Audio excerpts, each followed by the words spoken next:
All right, and we're about to wrap up posts here. I just want to talk about two quick things that are on here that you're not going to really visit that much, but you may visit once or twice every now and again. And I just wanted to go ahead and go over them real quick.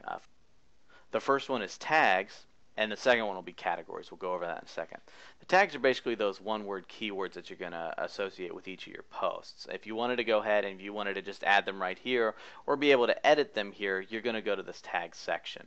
Some themes, but not many, once again, are going to utilize a description of a tag. So maybe if you wanted to use that, you can, but it's not really something that's very big that you needed to do. The categories section is something that you might want to visit. The categories basically is pretty self-explanatory. You have a category name and sometimes a description, but once again, check with your theme on that. But the major thing about a category is you can have this thing called a category parent. Basically, you can set up subcategories within your site for your posts. So let's say if we're using the example of Apple again, well, you can have maybe, let's say, an Apple category, but then you can have subcategories of each of its products, such as the iPhone, the iPad, the Mac Mini, the Mac Pro, so on and so forth.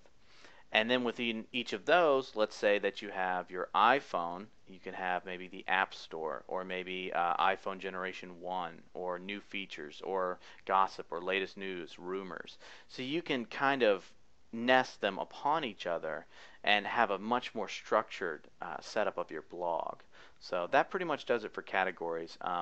One other thing that's a really useful option inside of categories is if you go to your category section and you can see the different options that are available, you can also see how many posts are in your category. So if you have something that's got a whole lot of posts in it, and then maybe a category that maybe only has one or two, maybe you should take out that category and put it somewhere else. It's obviously not really doing what you want it to do. So this is kind of a nice little overview of exactly where the most of your blog content is basically being directed. So that pretty much does it for posts, and next we are going to move on to links.